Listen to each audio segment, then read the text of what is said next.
शिवाय। ओम नमः शिवाय। बाबा वैद्यनाथ की कृपा आप सब पे बनी रहे। माघ मास के इस पावन महीने में सोमवार व्रत कथा का पूरा श्रवण करें।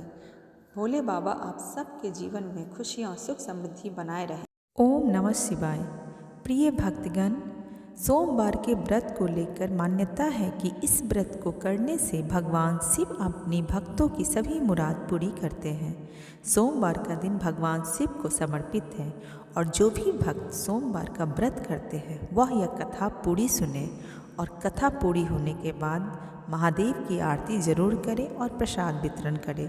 तो कथा कुछ इस प्रकार है कि एक नगर में एक साहूकार रहता था। उसके घर में धन की तो कोई कमी नहीं थी, लेकिन उसकी कोई संतान नहीं थी। इस बात से वह बहुत दुखी रहता था। संतान प्राप्ति के लिए वह हर सोमवार को व्रत रखता था और पूरी श्रद्धा के साथ शिव मंदिर में जाकर भगवान शिव और माता पार्वती की पूजा करता था।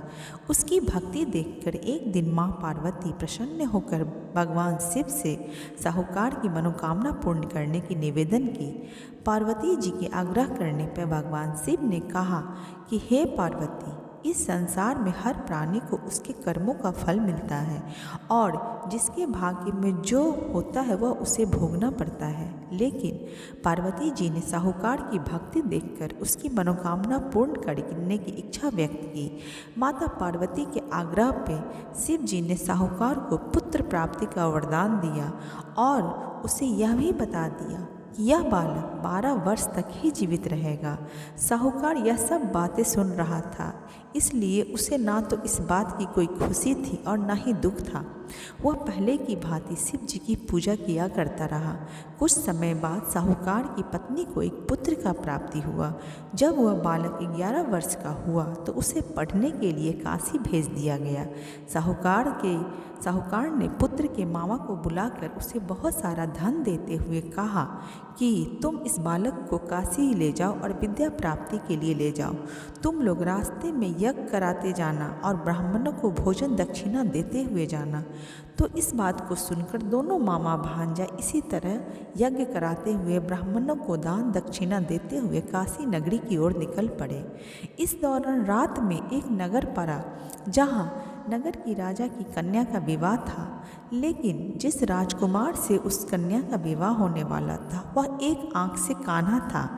राजकुमार के पिता ने अपने पुत्र के कान्हा होने की बात को छुपाने के लिए सोचा, क्यों ना उसने साहूकार के पुत्र को दूल्हा बनाकर राजकुमारी से विवाह करा दूं।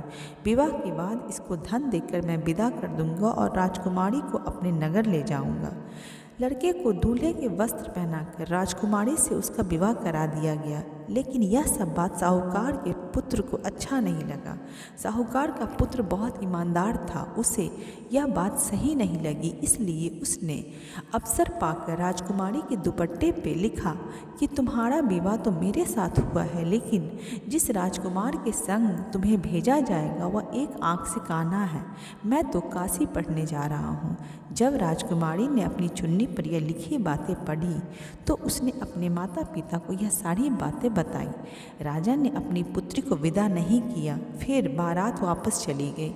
दूसरी ओर साहूकार का लड़का और उसका मामा काशी पहुँचे और वहाँ जाकर उन्होंने यज्ञ किया। जिस दिन लड़का 12 साल का हुआ उस दिन भी यज्ञ का आयोजन था।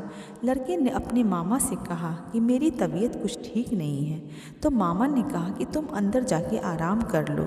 शिव जी के वरदान अनुसार कुछ ही देर में उस बालक के प्राण निकल गए।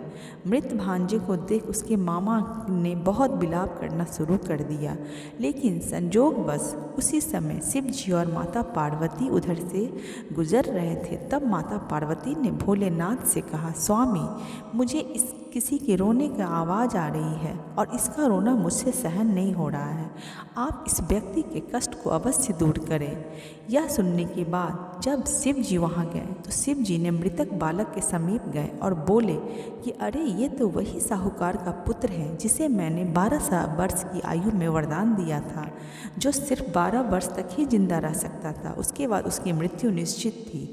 अब माता पार्वती को यह बात अच्छी नहीं लगी। वह बहुत भाव विभोर हो गई। लेकिन भाव विभोर होते हुए माता पार्वती ने महादेव से कहा कि आप इस बालक को और आयु देने की कृपा करें। इस बालक को जीवित करे, अन्यथा इसके वियोग में इसके माता पिता की भी मृत्यु हो जाएगी और वह तड़प तड़प कर मर जाएंगे। माता पार्वती के पुनः आग्रह पे भगवान शिव ने उस लड़के को जीवित होने का वरदान दिया। शिव जी की कृपा से वह लड़का जीवित हो गया। शिक्षा पूरी करके लड़का मामा के साथ अपने नगर की ओर वापस चल दिया।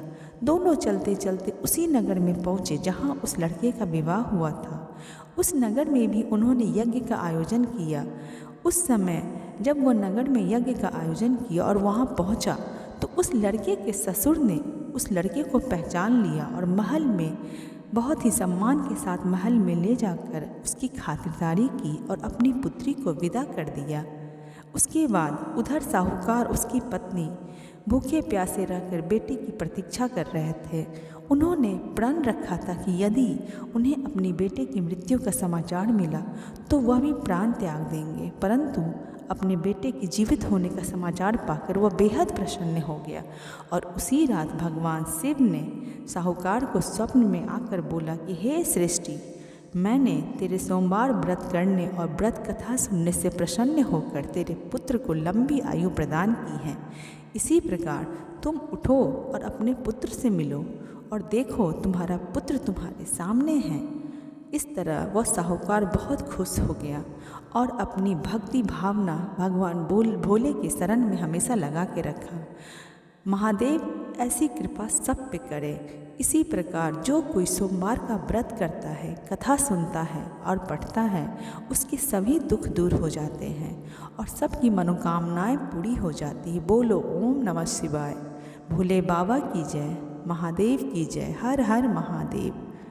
पूजा संपन्न होने के बाद आरती करें और प्रसाद वितरण करें। धन्यवाद।